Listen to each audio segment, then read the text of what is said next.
Hello, it's Reija and welcome to another video. Today I am going to be sharing with you my reactions and rankings to the novella category of the Hugo Awards 2022. So without further ado, let's get started.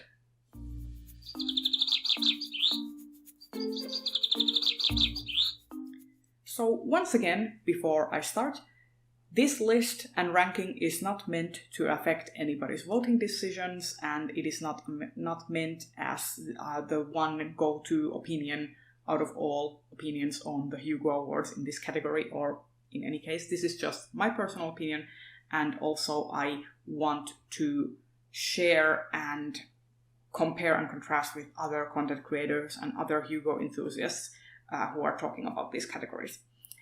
With that said, let's start with my least favorite, which is A Spindle Splintered by Alix E. Harrow. I did not like this novella all that much. The idea of having this fairy tale multiverse sort of humorous action romp is delightful, the idea of it. The execution, however, not so much. And I feel like this specific story solidified for me that I will probably not be continuing reading Alix E. Harrow's work, because basically everything that they have written has been a complete miss for me, or just sort of meh to okay. So basically, this story deals with a main character who has terminal illness.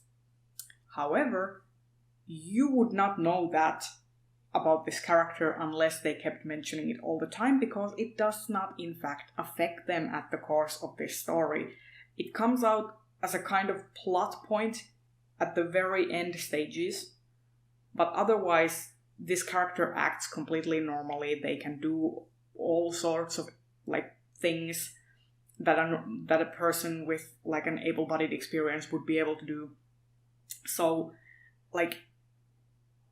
it just comes across that this illness is just kind of a quirky character sort of personality trait to this character, which I found to be really appalling.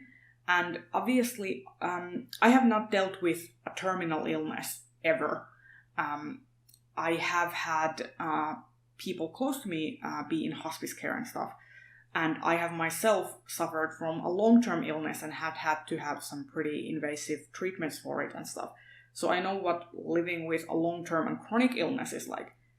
And obviously people's experiences will differ with this because, people are not a monolith. Everyone will have different experiences.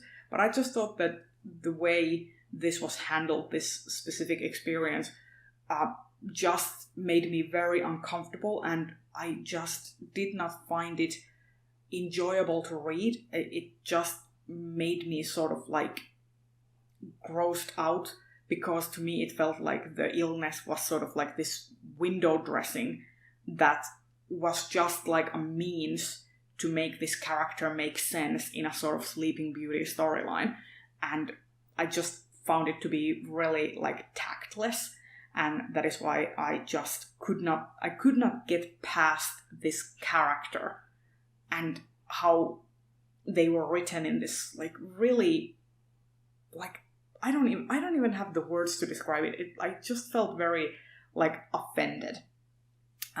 So yeah, good idea, but I really disliked the characterization and how that was handled, and especially the ending kind of solidified for me that okay, this is just not the way I personally would have gone about writing this kind of story with this type of character.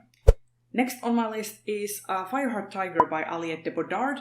I personally, once again, liked the idea. You have this Vietnamese-inspired fantasy world, you have this sapphic romance, and you kind of deal with this idea of a toxic relationship and sort of getting over sort of your old flame, pun intended, and getting back with getting together with a new love interest.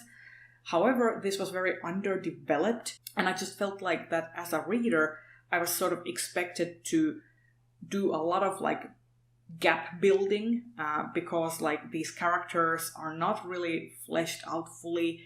They seem to have there's this history that is hinted at but never really explored.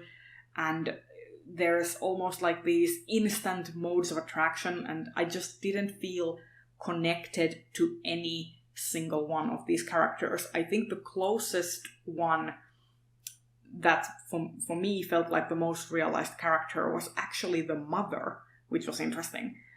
So yeah, I just didn't really gel with this one. I thought that it was a cool idea and interesting sort of world-building elements, but very like underdeveloped and undercooked. And the third one on my list is Across the Green Grass Fields by Seanan McGuire. As the ranking of this novella would indicate, this is very mid-tier, okay, sort of story. I mean, I liked it as I was reading it, but it didn't really do much in terms of like commentary. I liked the sort of representation. I feel like that will be very good for some people to have, because I know that Seanan McGuire, especially with this series, is trying to do a lot of like representing different identities and exploring like different types of being human.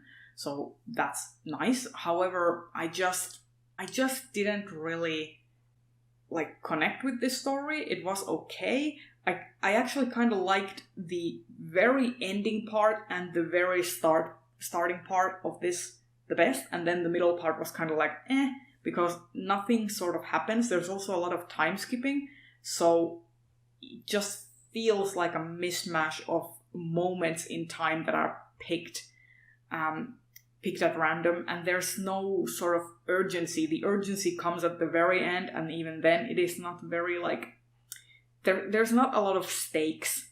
I feel like the stakes come from the fact that is this girl ever going to get home, and yeah, that's really the only stakes the book has. So I was kind of like, okay, it was nice while I read it, but it wasn't very memorable. And the next one on my list is The Past is Red by Catherynne and Valente.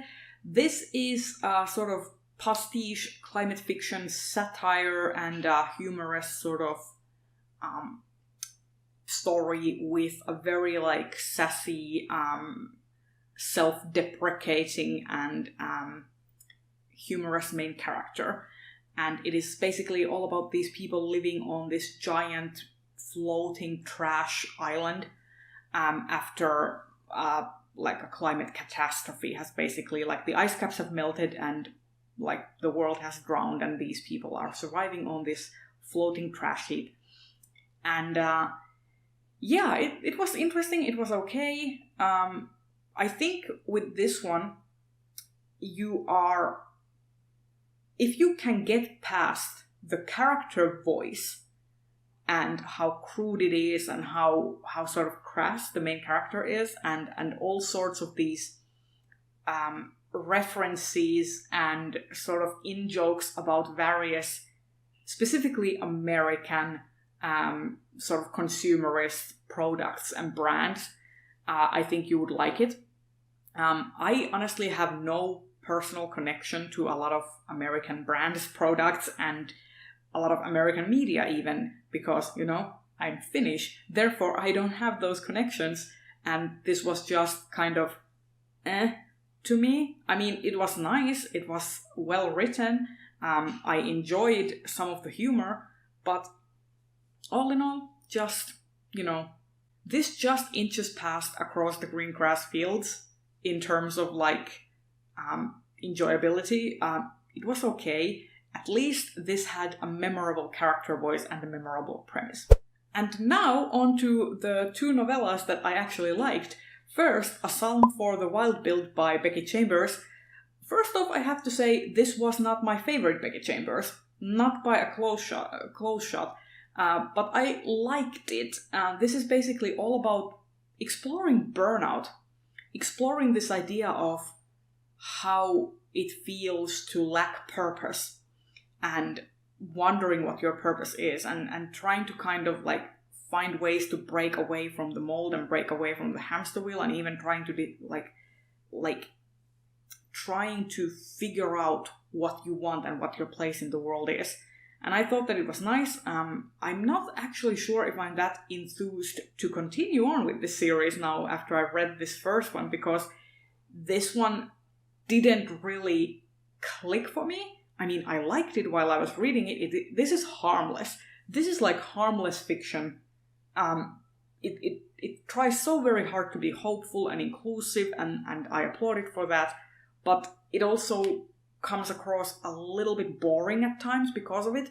This is also very dialogue heavy. So if you do not fancy a lot of dialogue and characters just talking about their issues with each other, then you are not going to gel with this book. This is not very introspective because the characters are very expressive with how they are feeling and how they are talking about their feelings. But I liked it okay. I liked it better than a lot of the other things in this category. And finally, my top choice for the novella category is surprisingly Elder Race by Adrian Tchaikovsky. This is the first Adrian Tchaikovsky work that I have ever read, and I liked it. This had a very interesting idea. This is a blend of science fiction and fantasy because it kind of like deals with this. There's this sort of post-colonial era in this planet where the people who are currently living on the planet have forgotten all about the people who colonized the planet in the first place and came on spaceships. So they have forgotten about their ways and have sort of reverted to this pre-industrial era of like close to like the Middle Ages in terms of like giving you a reference of what their technology is like. And then this main character is an anthropologist who spends a lot of their time in like cryogenic sleep and is tasked with sort of watching over and recording this culture for like the humans who might be listening on at home for his like documentation, etc. So it kind of deals with this idea like when you encounter advanced enough science, does it come across as magic? And like kind of what makes a primitive culture, etc. It's very interesting. I thought that it was really cool. It had some issues. I did not always enjoy the main character's voice, and there could be a little bit of like repetitive angst at times. But all in all, I would say that this was for me the strongest in the category because it had a unique presentation. It had a unique premise. Well, not necessarily a unique premise, but an interesting and fresh take on this premise. And I also just felt like it was the most entertaining. So, yeah, those were my thoughts on the novella category.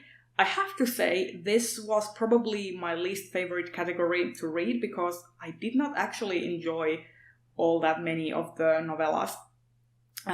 If I compare this to the short story and novelette categories, I would say that the novella category is probably the weakest for me. So, that said, here is my take on the novella category. I really enjoyed Elder Race by Adrian Tchaikovsky, but if I would guess, I'm going to guess that probably A Psalm for the Wild Build is actually the one that's gonna win. That's just my 2 cents. Well, I hope you have liked this foray into the Hugo Awards reading and ranking through these categories. This is the last one I am able to make before the voting closes and stuff. So I hope you like this, and let me know in the comments if you would like for this series to come back next year, and hopefully next year I would be able to react to more categories in the Hugo Awards. And also leave me a rocket ship emoji down in the comments to let me know that you are here, because that is symbol for the Hugo Awards. And I will see you in another video, hopefully very soon. Bye bye!